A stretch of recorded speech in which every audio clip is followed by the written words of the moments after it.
Win big with new DRF All Access Past Performances. With one best-in-class product, you now get all three past performance formats. Go to DRF.com and use coupon code ONEFREEPP for a free single card today.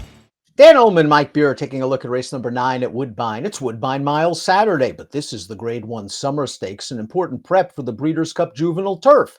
Let's throw up the field. We're going a mile, a one-turn mile on the E.P. Taylor Turf Course, and this is as overflow a field as you're going to get. 14 in the body of the race, 15 through 17 on the also eligible list. Mark Cassie's got about a dozen horses in this race. He's cross-entered most of them in the summer. We have no idea who's running in this race. Yeah, that's probably the major issue with it, Dan, because Cassie's got, 4 or 5 fillies that are also entered in the filly race on the card. He's got them entered here, too. I don't know which race they're going to run in. A couple of them are interesting in either spot, I guess, but ultimately, doesn't this race, as usual, go through Charlie Appleby and William Buick and Godolphin? It certainly does. And you mentioned the stat in our Woodbine Mile Race of the Day preview, where Appleby's only 8 for the last 10 at Woodbine, all in Grade 1 races. We'll throw up the Timeform US Pace Projector. Please, please, please keep in mind that this Pace Projector will update automatically after scratches. So there may not be a fast pace, and First Resort may not be on the lead, because First Resort, while not cross-entered in the Natalma, I believe is cross-entered in the Iroquois at Churchill Downs. Yeah, well, this pace could certainly be fast. I mean, it's a big field, a bunch of horses stretching out and switching surfaces here for the first time. And I do expect the pace to be fast. And listen, if First Resort's going to run here, this horse has plenty of speed. And by the way, Dan, also has turf pedigree. I think the 2 and the 13 are also going to be close. They've chased fast paces in sprint races, stretching out to a mile. They're going to be right there. The 1 is Ready to Battle, a horse that can settle in mid-pack. And I thought Ready to Battle ran okay in the synthetic race, second time out after being well beaten on turf at Saratoga. This horse sat up close to a solid pace, made a big early move on the turn to take command and just hold sway. She's also entered in the filly race. I'd like her chances better there. I do too. You made a good point though when we talked about her in the filly preview, Dan. Maybe she moved a little too soon in this race, just sort of rolled up there wide, took over, got a little tired at the end, but ultimately was certainly a pretty big improvement from the debut. I don't mind them switching back to turf with her, and she does have the pedigree to get better going longer. So maybe that all works. I'm with you though. I'd rather see her in the other race. Dream On, the number 2, comes out of the local prep for the summer. That's the Soaring Free for colts going 6.5 furlongs. Now that to me was a fast early, slow late race, and Dream On was pressing a solid pace, took over the lead in the stretch, and then couldn't hold off Cairo Caper. I thought all in all it was a good effort. This Cassie trainee has run well in both starts on the turf. I'm a little bit concerned about the mile in a race that could have a fast pace, and he's going to be a part of it. I was worried about that too. It feels like he's got to be up close in here, and he's going to have to go a mile against some better horses. I mean, ultimately, despite losing to a horse he's running against back in this spot, I mean, this horse maybe did do a little more work in that Soaring Free day, because he was up there sort of pressing the pace with the 4-5 favorite, who, by the way, wound up finishing well back off the board. He put that horse away, but he could not hold off Cairo Caper at the end. This horse ran fine last time. We talked about Vixen. She's cross-entered in the Natalma. She ran fine in her debut, going a sharp 5.5 at Ellis. Showed much more speed second time out, staying up close to a moderate pace and then putting it to bed very, very quickly when produced. The 4th finisher returned to place in a maiden special on turf at Kentucky Downs with a 65 buyer. She has ability. Is she better suited to facing the fillies at this point in her career? Yeah, I wonder about that. I mean, I really like both of her races, and I think she's really talented. I want she has an outside post in the filly race. I want Cassie to run her there because I would bet her. But I guess if he runs her here, I'm still interested, Dan. This filly can run. If First Resort makes the ship up from Kentucky to run at Woodbine and try turf for the first time, not only does he have speed, but as Mike mentioned in the open, he's got plenty of turf pedigree. He's by the versatile super stallion Uncle Mo, 14% winners with first-time turf runners. This dam was a stakes winner right here at Woodbine and was 3rd in the Natalma.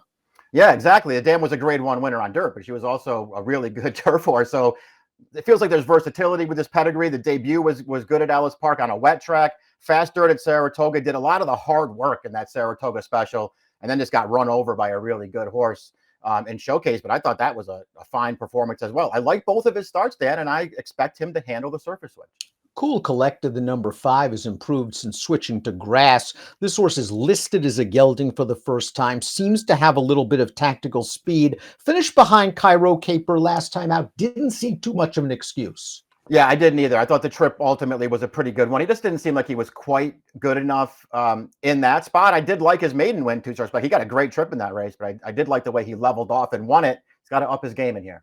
Here's Cairo Caper, the number 6, a perfect 2-for-2 on turf. Both of those races sprinting, including the race in the Soaring Free, where Cairo Caper sat just off that fast pace. Dream On's going to forge to the front. Cairo Caper's going to get him in the final 16th of a mile. This is a very professional son of Cairo Prince. You could tell he's precocious as well as professional. I think he can settle just off the pace in here. I won't be surprised if he runs well, and I think the price on the morning line is fair considering what he's accomplished in his career.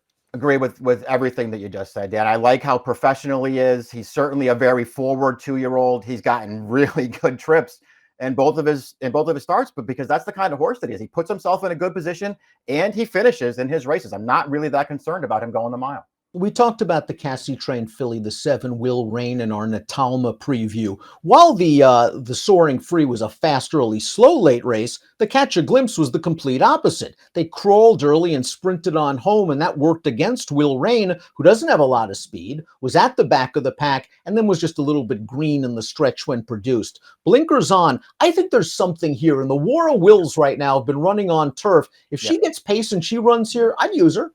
Yeah, I would too. She's another one. I want her in the filly race. I think that's a better spot for her. But if they run her here, I'm going to use her for all the reasons you just noted, Dan. She's been very green, but there's something there with her, and I do think she wants more ground. Special Session is a 2-start maiden for Mark Cassie, but she has a strong pedigree, being by constitution. And in her career debut, sometimes Mark just doesn't have them completely cranked up and ready to go. She ran okay. She improved second time out when finishing behind 40-5 as the favorite. I think this guy's getting a little bit better, Mike, and I think a good trip is coming. Yeah, he's another one who I feel like stretching out could really help this horse a little bit. I thought his debut was fine, but as you've already pointed out, maybe he just wasn't one of the Cassies who was really ready to go early. He took a step forward last time, and I like the run that he put in from well off the pace. He should have a setup in here, and I don't mind them coming back to turf with him. Our next 2 entrants come out of the Pat Edery Stakes at Ascot. The 9 is Al Qudra, and this horse has a little bit of early speed. He went right to the lead in that Pat Edery Stakes, and New Century took a look at him at about the 3/16 pole, and Al Qudra said, no, no, no, and kept right on going. And I guess what's key about that race was that it was a key race. The 2nd, 3rd, and 4th place finishers all came back to win. Now, this horse has shown speed overseas. I don't think he can make the front against this group. Can he rate? Yeah, I think he can, because when you go back to the Coventry 2 back, which was just this huge field of sprinters, and he was always racing in and among horses in that spot. He got some daylight. He ran at the end of the race. I mean, he finished 5th, beating a length, but he ran in there. That was a rock solid performance. Going back to Pat Edery last time, did he have all the best of it in there? Yeah, because he went right to the front and nobody really pressured him early in there. And so when New Century did take his shot, Al Qudra had plenty left and he just sort of shrugged him off. But all of his races are good, Dan. I mean, to me, he's a clear horse to beat in here. New Century was been beaten twice by Al Qudra overseas, got away from that horse after running second in the Pat Edery. They found a stakes race in England, and he was game to win. It was a 3-horse field. He was the one that was controlling things, and he turned back the runner-up, who at least came back to win a listed stake. Yeah, exactly. I mean, I don't know what to make of the last one. I do know that there was an argument to be made out of the Pat Edery that maybe New Century was the horse that you wanted, because Al Qudra, again, got to control the pace. This horse had to try to make a run at him. And when he did that, Al Qudra just had too much left and put him away. So last time, in some ways, was the time to have him. Doesn't mean he's untalented, though. I don't think he's impossible in here. Getting away from the Euros and getting back to Cassie, the number 11 is Thread, making her turf debut, either here or in the Natalma. She's by the underrated stallion Twirling Candy. They're so versatile. Thread improved second time out, ran well in her debut, going 7/8 of a mile when a rallying second. But let's watch Thread's second time out. Just got up close to a nice moderate pace, only facing a handful of other horses, but when produced, just really strides away nicely. Yeah, easy trip in here, but she settles this like a good horse and just leaves these other 3 in her dust in this race. I like this performance because I also liked her debut, Dan. We saw the Ready Ready to Battle replay early. This horse made a nice late run from off the pace in there. I think this horse could run a little bit. Another one, probably belongs in the filly race and not this race, but she's pretty good. Probably be a big price in here. The 12 De Wolf, to me, ran like she needed her debut, going 3/4 of a mile. She was in contention, and she was just a little bit flat in the stretch, while no match for Cairo Caper, who, of course, came back to win the Soaring Free. Second time out for De Wolf was a lot better, again, showing that tactical speed, this time sprinting on home. But don't you think he got the right field that day, dropping into a maiden optional and going off at odds on?